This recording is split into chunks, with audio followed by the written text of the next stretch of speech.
salah kalau menurut saya, kalau kita pemahamannya lalu tadi tidak punya anak, wah nggak beruntung nih perempuan, misalnya. Begitu laki-laki tidak punya anak, biasa tuh. Waalaikumsalam warahmatullahi wabarakatuh. Bismillah, alhamdulillah, wassalatu wassalamu ala rasulillah wa ala alihi wa sahbihi wa mawalah amma ba'd. Pagi ini saya sangat merasa terberkati. Penting sekali bahwa memahami Nabi Muhammad itu seperti apa. Saya kira pesantren itu kan jelas sekali ya, pesantren salaf itu baca solawatnya ya Allah kencang-kencang. Itu solawat itu kan artinya tentang keindahan-keindahan Nabi, tentang kebaikan-kebaikan Nabi, dan kalau bahasa Indonesia saya kira lagunya Bimbo kan sangat terkenal sekali itu tentang cinta ikhlasmu pada manusia, apa tuh, bagai cahaya suarga. Saya kira ini adalah modal bagi kita bahwa pesantren salaf dan umat Islam secara umum itu kan sesungguhnya telah memiliki modal besar tentang cinta kepada Nabi Muhammad, yang Nabi itu betul-betul mencintai manusia dan bagaikan surga cintanya itu. Nah, karena itu yang problem nanti adalah bukan hadisnya, tetapi pemahaman kita terhadap sepotong hadis. Nah, karena hadisnya itu kalau mau dibaca panjang, lalu ada hadis lain, ada penjelasan ulama, ada juga ayat-ayat Al-Quran yang harus sama-sama dirujuk ketika kita ingin memotret kepribadian Nabi Muhammad Shallallahu Alaihi Wasallam yang sesungguhnya sudah betul-betul merasuk dalam diri kita sebagai pribadi agung yang innama bu'istu liutamima makarimal akhlak. Karena itu adalah salah kalau menurut saya kalau kita pemahamannya lalu tadi tidak punya anak, wah nggak beruntung nih perempuan, misalnya. Begitu laki-laki tidak punya anak, biasa laki-laki. Nah itu kan pemahaman kitanya, bukan ke hadisnya. Karena ke hadisnya saya yakin sekali sebagian besar kita ini tidak pernah merujuk langsung ke Sahih Bukhari, Sahih Muslim, misalnya tidak. Dia hanya mendengar satu potong, yang potongan itu biasanya disampaikan oleh laki-laki tadi. Seperti kata Ang Tua tadi, laki-laki lagi kesal sama istrinya, ketemu potongan dipakai. Nah, lo kebetulan laki-lakinya jadi penceramah, wah gawat tuh. Nah, itu pentingnya antoa-antoa yang harus hadir gitu. Jangan lagi laki-laki seperti itu. Mungkin saya juga ke depan tidak perlu banyak. Harus orang yang banyak, orang seperti Antoa, Yuafa, dan saya kira banyak lagi yang perempuan yang justru punya pengalaman, dan pengalaman itu betul-betul mencerminkan kecintaan kepada Nabi Muhammad Shallallahu Alaihi Wasallam.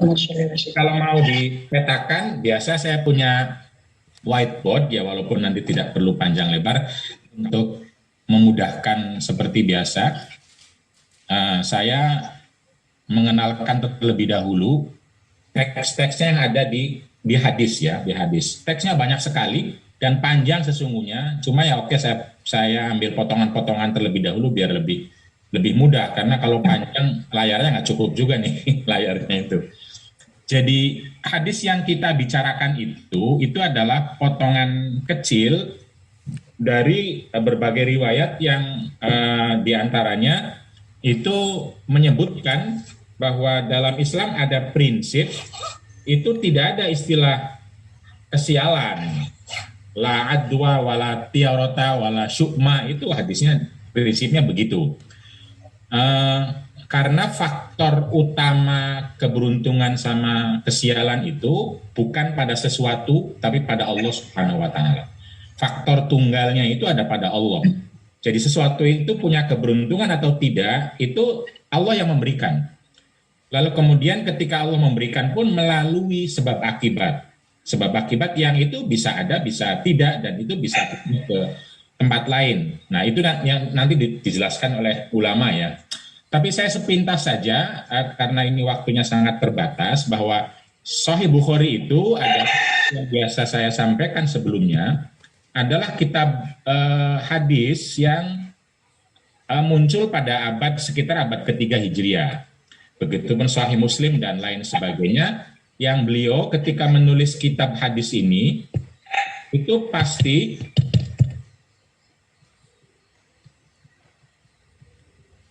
mau.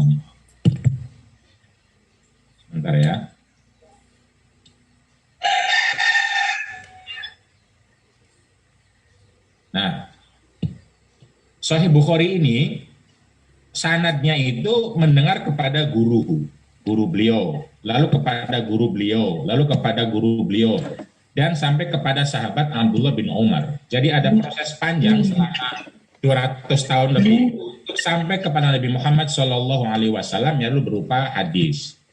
Jadi sekali lagi ketika nanti kita ketemu hadis lain, itu bukan berarti nabinya yang berbeda berbicara, belum tentu. Tapi bisa jadi ada masalah di penulis hadisnya, pengumpulnya. Atau di rawi pertama, kedua, ketiga, keempat.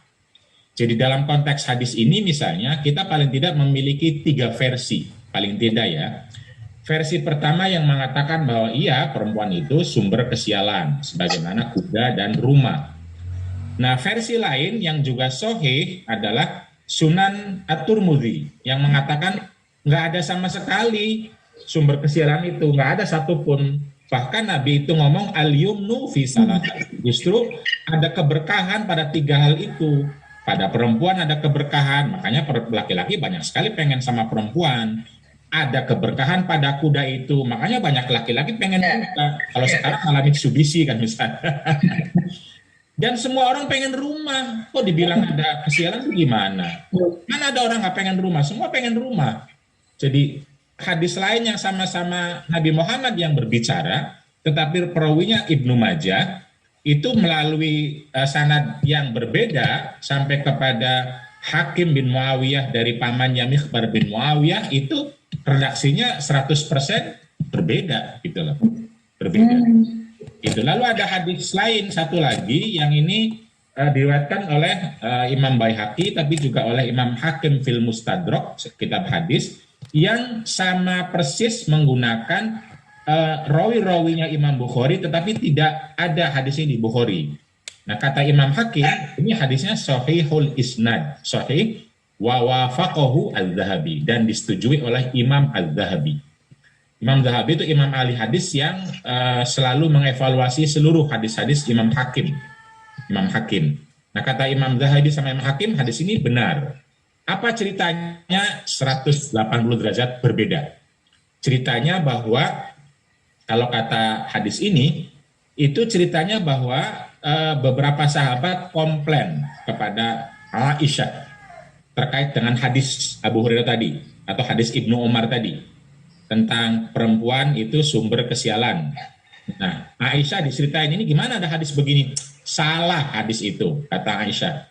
Kenapa? Karena Nabi itu ya mengatakan la syu'ma, nggak ada faktor kesialan itu tidak ada. Nabi itu saat itu sedang menceritakan keyakinan masyarakat masa lalu yang salah dalam Islam. Jadi bukan lagi ngomong perempuan adalah, tetapi mereka berbicara perempuan adalah, padahal Islam begini gitu loh. Nah, sahabat itu masuknya terlambat kalau kata Aisyah.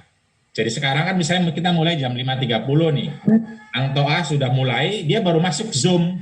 Nah, ketika masuk asumsinya itu semua pernyataan dari Angtoa, padahal enggak, sudah setengah gitu. Nah, ini kalau versi ini jadi tidak, nanti lebih lengkapnya tidak. Mereka itu salah karena Nabi tidak begitu. Nabi lagi bicara bahwa orang jahiliyah, orang Yahudi, beberapa orang itu biasa ngomong ada kesialan. Padahal Quran mengatakan ma'asoba min musibatin fil ardi wala fi anfusikum illa fi kitabin min qabli an nabraha inna dzalika 'alallahi yasir. Yang intinya adalah bahwa setiap musibah itu datangnya dari Allah Subhanahu wa taala. Yang lain itu hanya media nanti. Media itu ya cangkang. Cangkang itu tempat yang kalau dalam konteks ilmu pengetahuan nanti menjadi sebab akibat saja. Faktor kedua, ketiga gitu. Sehingga nanti kita secara pengetahuan atau secara akidah, kalau kata Imam Ghazali, itu kita harus paham bahwa sesuatu itu hebat dan tidak hebat, itu pasti karena ada faktor-faktor, yang faktor-faktor ini bisa pindah ke tempat lain, sehingga tempat lain yang hebat dan tidak hebat itu. Dan ini pekerjaannya semua karena Allah Subhanahu wa taala. Gitu. Jadi kita, makanya istilahnya kan kalau kita meyakini bahwa dokter itu menyembuhkan, itu sebagian daripada syirik. Begitupun kalau kita meyakini bahwa rumah itu penuh kesialan, itu juga salah satu sumber kesyirikan. Kalau kita meyakininya. Tetapi kalau kita bilang, oh tidak, dia hanya media saja, di mana Allah lah yang faktor utamanya, maka ya nanti kita bicarakan artinya, itu arti sumber kesialannya bisa berbeda. Tapi pada konteks teks saja memang sudah ada tiga teks ya, tiga riwayat kira-kira. Masih banyak lagi di tengah-tengah sebagai riwayat. Ini bedanya hadis sama Quran, itu loh.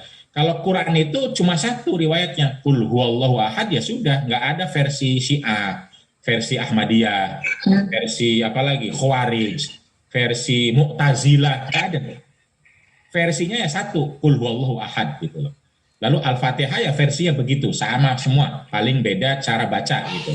Apakah walad misalnya, atau walad apalagi dikempek gitu. Wah, itu versinya kuat sekali. Ya itu mungkin beda cara bacanya, tapi tulisannya sama, hurufnya sama gitu.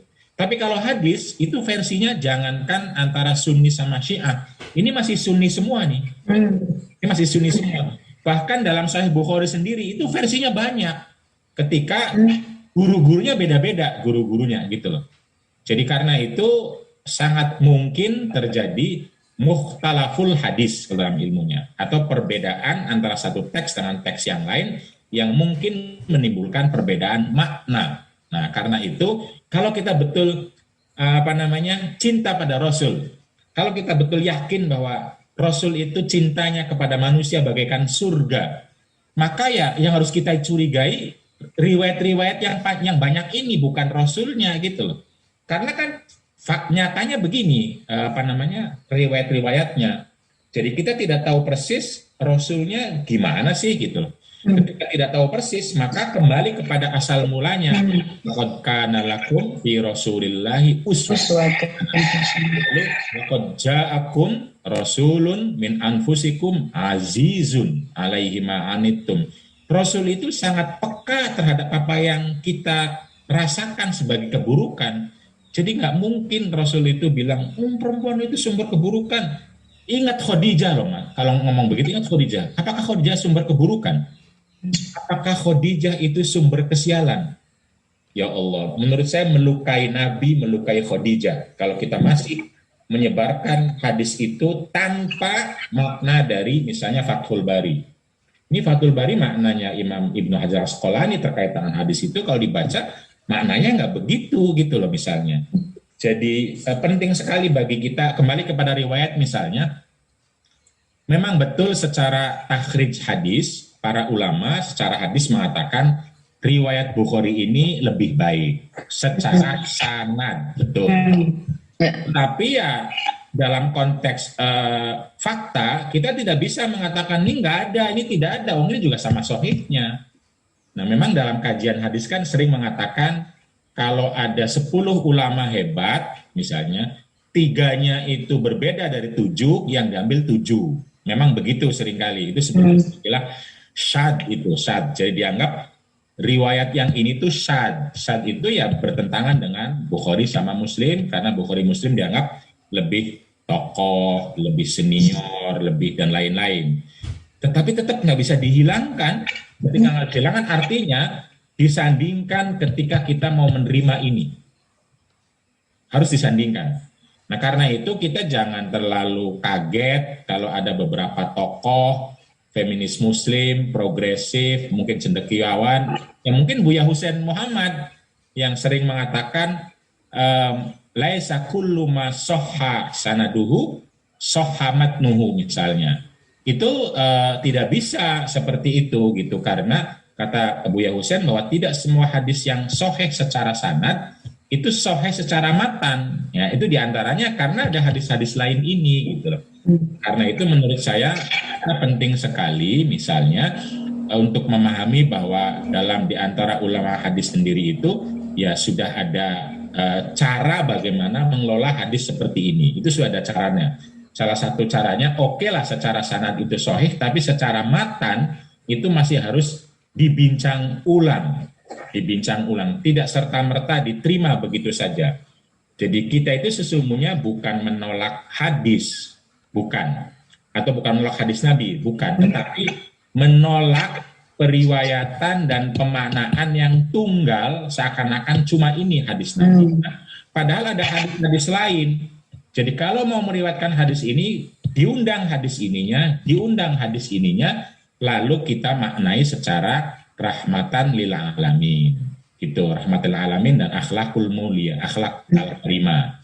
Nah, dalam memaknai secara akhlak mulia dan rahmatan lil alamin ini, mari kita lihat minimal dari Fathul Bari minimal ya.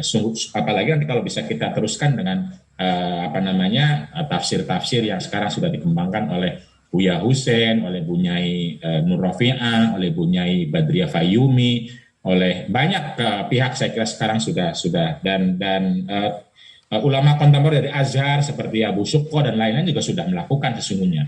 Cuma problemnya itu karena ya kita jarang mendengar itu. Yang kita dengar adalah medsos ria yang kita dengar. Potongan-potongan kecil di status Facebook, lain-lain, sehingga kita melanggengkan konsep bahwa perempuan ya memang sumber kesialan. Nah itu problem dari pemahaman kita, bukan hadis itu sendiri, apalagi Nabi Muhammad Shallallahu Alaihi Wasallam.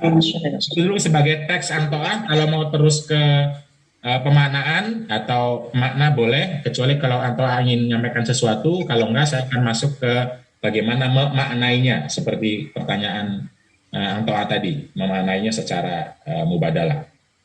Mungkin sedikit mau bertanya, Kang Fakih.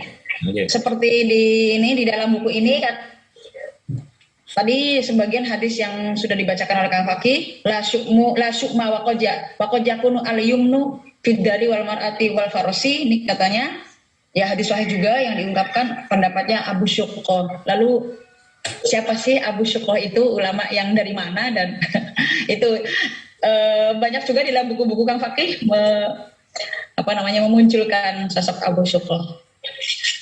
Oke, terima kasih yang tua. Beliau nama lengkapnya Muhammad Abdul Halim Abu Syukko.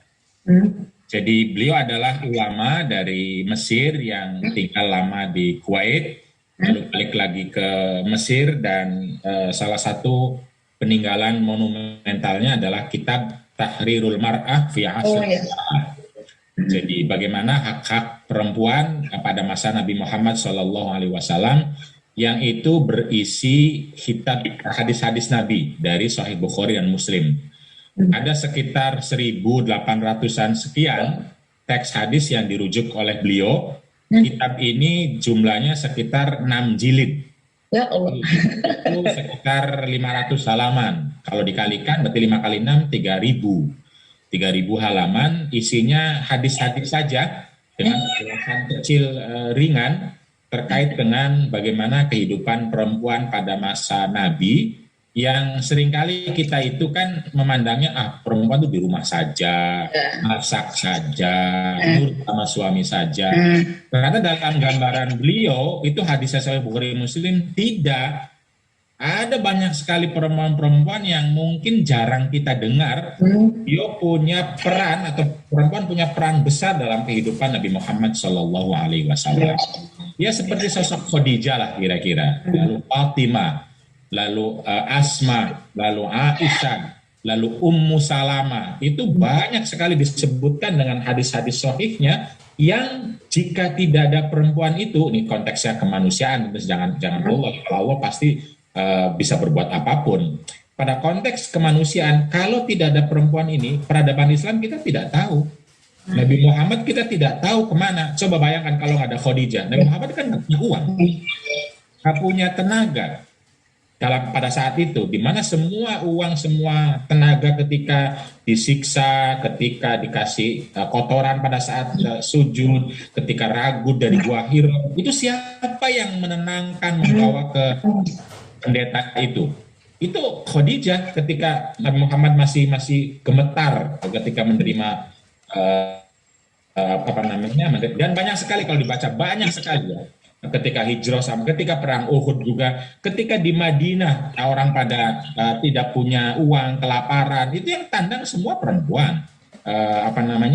Ummu Syuraik itu nama seorang perempuan yang loyalnya minta ampun sampai habis.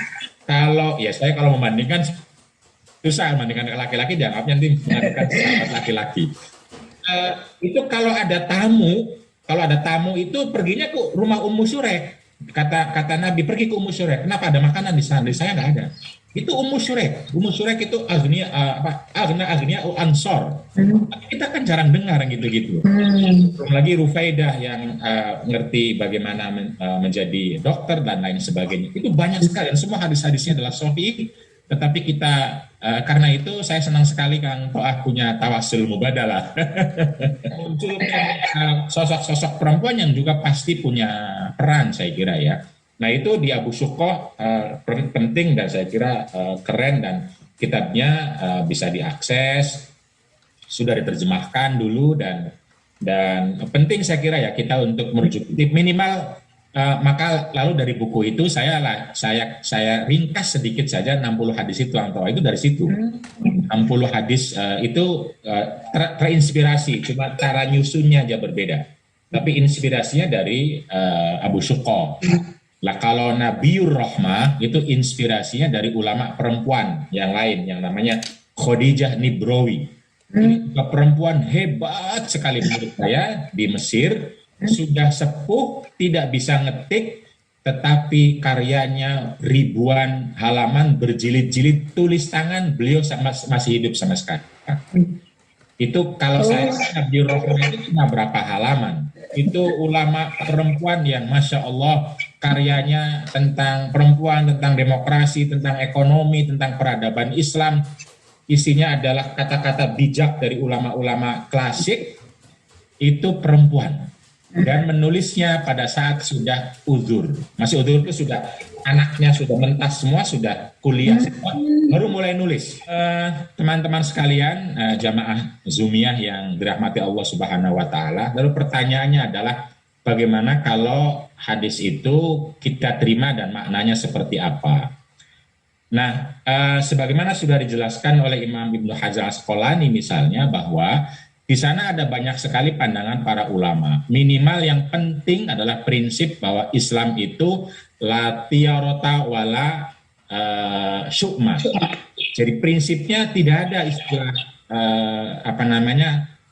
kesialan itu. Karena faktor tunggal itu ada pada Allah Subhanahu wa taala. Karena itu kata Ibnu Arabi misalnya, wa hadza tarji'u ilal 'adati la ilal khilqah. Jadi isu kesialan ini baliknya kepada adat kebiasaan orang masing-masing yang berbeda antara komunitas dan komunitas yang lain. Mungkin di Arab 3 ini, yang di tempat lain bisa berbeda gitu. La ilal khilqah bukan pada unsur di dalamnya, dalam penciptaannya, bukan. Nah karena itu beberapa ulama mengartikannya misalnya adalah wa hadza yahmilu ala qillatil muwafaqati wasu ittiba. Istilah sumber kesialan itu ya karena orang tersebut itu tidak supel, kira-kira lah kalau qillatul muwafaqah itu tidak mudah bergaul, tidak bisa bergurau, misalnya sendaguro sama suaminya, terlalu saklek sehingga tidak enak lah jadi teman, kira-kira begitu. Wasu ittibai, dan buruk perangainya. Tapi wakilah ghairu waludin, ada yang mengatakan ketika tidak punya anak, maka perempuan itu dianggap sumber kesialan. Ada lagi yang mengaitkan dengan hadis Imam Ahmad, bahwa sumber kesialan itu ya ketika akhlaknya buruk itu. Jadi wa min sa'adatil mar'i al mar'atus solihah. Kebahagiaan seseorang itu kalau istrinya solehah, baik, enak, nyaman, mudah diajak bercengkrama, berbicara, dan lain sebagainya, saling menolong. Itu adalah yang keberuntungan. Min syaqawatil mar'i, yang tidak beruntung itu adalah ketika almar'atus su, ketika istrinya saklek, susah diajak berkomunikasi, enaknya sendiri, egois dan lain sebagainya. Nah inilah penjelasan kepada sumber kesialan tersebut. Jadi kalau kita menggunakan penjelasan ini, maka saya bilang berarti ya faktornya bukan jenis kelamin, bukan perempuan itu sendiri, tetapi karakter, tetapi kebiasaan, tetapi yang itu bisa ada pada perempuan, bisa juga ada pada laki-laki. Nah karena itu secara mubadalah menurut saya itu kita bisa bilang bahwa perempuan itu itu iya ada yang sumber kesialan ketika perangainya buruk. Tetapi laki-laki juga banyak yang menjadi sumber kesialan ketika perangainya buruk gitu. Pada saat yang sama banyak perempuan seperti Khadijah, seperti Asma, seperti Fatimah, seperti dan banyak ya Rubaiyah Adawiyah, sekarang seperti yang saya bilang Bunyai Badriyah, dan di Cirebon ada Yu'afa, dan To'a, ada banyak saya kira kalau disebut banyak sekali punya akhlak yang terpuji. Karena itu dia adalah sumber inspirasi. Begitupun laki-laki juga banyak sekali yang punya akhlak terpuji dan karena itu dia sumber inspirasi. Nah sekarang tinggal kita cara ngomongnya, mau ke perangai buruk atau mau ke akhlak terpuji. Ini kan kita yang memilih. Nah mubadalah itu mengajak, mari kita lihat sisi yang ini bersama-sama gitu loh. Sisi bagaimana bahwa kita itu punya akhlak terpuji, kita punya anugerah. Kenapa kita penting begini ke sini? Karena kata ulama kan kata-kata kita itu doa. Doa yang akan menggerakkan kepala kita, mulut kita, tindakan kita. Nah karena itu mari kita perbanyak doa-doa kita bahwa banyak perempuan yang terpuji sehingga orang lain ikut menjadi terpuji. Itu lebih penting dibanding kita bicara tentang keburukan-keburukan yang lalu akhirnya orang memusuhi atau mungkin mengikuti. Nah kalau bicara akhlak terpuji kan paling tidak ya orang mungkin dengki lah, tapi dengki kan dia sendiri masalahnya. Tapi kalau dia tahu kebaikannya kan ada orang mengikuti, ada orang memuji. Nah ini kita dapat dua hal. Itu yang disebut dengan istilah amal jariah itu, ketika kita menyebutkan kebaikan orang lain, lalu orang lain ikut merasa senang, gembira, mengikuti, maka kita akan dapat pahala karena kita mendorong, membuka orang berbuat baik. Nah, karena itu, kalau kita berbicara bahwa yang penting adalah bagaimana kita banyak memunculkan keberkahan, kebaikan, dan kebahagiaan, maka mari kita berhenti dari ungkapan-ungkapan, narasi-narasi yang justru membuat orang belajar dari keburukan atau mungkin malah membenci. Ini kan kalau sampai membenci perempuan itu dosa kita. Membenci ibu kita sendiri, saudara kita sendiri, Khadijah dan lain sebagainya. Karena nanti munculnya itu bukan nama, tapi tuh kan perempuan sih, bukan perempuan sih, kan artinya general, semua perempuan. Nah kalau sudah semua perempuan, maka dosa-dosa itu akan melekat kepada kita karena kita telah merendahkan perempuan yang sudah dimuliakan oleh Allah Subhanahu wa Ta'ala. Padahal Allah itu adalah, dan Islamnya dan Nabinya adalah rahmatan lil alamin dan akhlakul karimah. Nah karena itu teman-teman sekalian, mari kita hijrah dari kebiasaan-kebiasaan menyudutkan orang, merendahkan orang, mendiskriminasi orang, terutama perempuan. Terutama. Karena itu semua bertentangan dengan akhlakul karimah dan rahmatan lil alamin. Nah ya mari kita, kemarin kan banyak orang, strateginya apa Kang Fakih? Nah strateginya ya balik kepada tradisi kita yang tadi sholawat, cinta Rasul. Mari kita lihat otoritas kita gitu. Otoritas kita jelas sekali Al-Quran mengatakan manusia itu mulia. Jelas sekali kita tahu punya orang seperti Khadijah. Jelas sekali kita punya orang seperti Nabi Muhammad yang mencintai dan mengagungkan Khadijah. Ini kan otoritas semua. Mari kita kembali ke situ. Jangan kembali kepada teks yang sepenggal, hadis yang dipakai oleh medsos gitu loh. Itu kan sesungguhnya sangat kecil sekali, kok gambar besarnya hilang. Gambar besar yang otoritatif, yang kuat dalam Islam itu kok jadi hilang, yang rahmatan alamin, yang Khadijah dan lain sebagainya. Mari kita ngomongnya balik ke situ. Begitupun mari kita lihat komunitas kita. Itu kan komunitas orang-orang yang perempuannya hebat-hebat, perempuannya baik-baik, perempuannya punya peran, kita tuh orang hafal Quran perempuan banyak sekali kok nggak diingat. Ini Jamiatul Huffaz itu banyak sekali perempuan loh. Taklim itu banyak yang isi perempuan, banyak sekali. Nah mari kita lihat komunitas kita yang itu begitu keren itu. Lalu kita lihat juga fitrah manusia. Fitrah manusia itu secara orisinal itu memang ada baik ada buruk kata Al-Quran. tetapi asasnya awalnya adalah walaqad karramna bani Adam. Jadi kalau kita bicara kesucian manusia adalah harusnya mulia, bermartabat, dan juga ahsan takwim. Dia baru buruk kalau sudah berbuat keburukan. Jadi fitrahnya ke situ. Fitrah perempuan sebagai manusia adalah baik. Jangan dilarikan ke hal-hal yang buruk tadi gitu. Apalagi katanya kita punya sikap rahmah. Mari kita tuntut rahmah kita mana? Bismillahirrahmanirrahim. Alhamdulillahirrahmanirrahim. Itu mana Rahman Rahim Allah yang katanya harus kita terapkan. Apalagi dalam perempuan itu ada rahim. Rahim itu kan dari sini. Katanya ummuka, ummuka, umak, ummuka. Kok ngomong sumber kesialan? Menurut saya itu bertentangan. Apalagi menggunakan mubadalah di mana mari kita lihat laki-laki. Bukankah laki-laki juga ada yang perangainya buruk? Kenapa nggak kita bilang sumber kesialan adalah laki-laki? Kalau laki-laki tidak mau dan tidak boleh, tidak baik, ya perempuan juga tidak baik. Karena sama-sama manusia, sama-sama hamba, sama-sama khalifah. Mari kita lihat secara mubadalah. Kalau laki-laki itu baik, kita bilang baik, ya perempuan baik, kita bilang baik. Gitu. Jadi tidak fair kalau perempuan secara jenis kelamin langsung disalahkan, padahal belum berbuat apa. Sementara laki-laki nunggu dulu dia berbuat apa. Nah, itulah kira-kira strategi yang sering ditanya bagaimana kalau kita berbicara ke orang, ya balik ke sini strateginya. Kelima hal ini. Marja fitrahmu kalau disingkat lah, marji'iyah, otoritas, jamiah. Jika jamiah kita, jamiah NU, jamiah Muhammadiyah, ya Allah itu di Muhammadiyah, Aisyah itu orang-orang keren. Kita sekarang punya KUPI, Kongres Ulama Perempuan, itu banyak orang-orang keren. Masa dilupakan? Majelis Taklim, lihat tuh Majelis Taklim itu, Badan Koordinasi Majelis Taklim itu isinya perempuan semua. Yang sedekah, yang beramal. Ziarah Wali Songo, Anto pasti tahu. Itu lebih banyak perempuan itu. Umroh. Ya ampun, kok bilang sumber kesialan? Apa tidak malu sama ibu kita sendiri?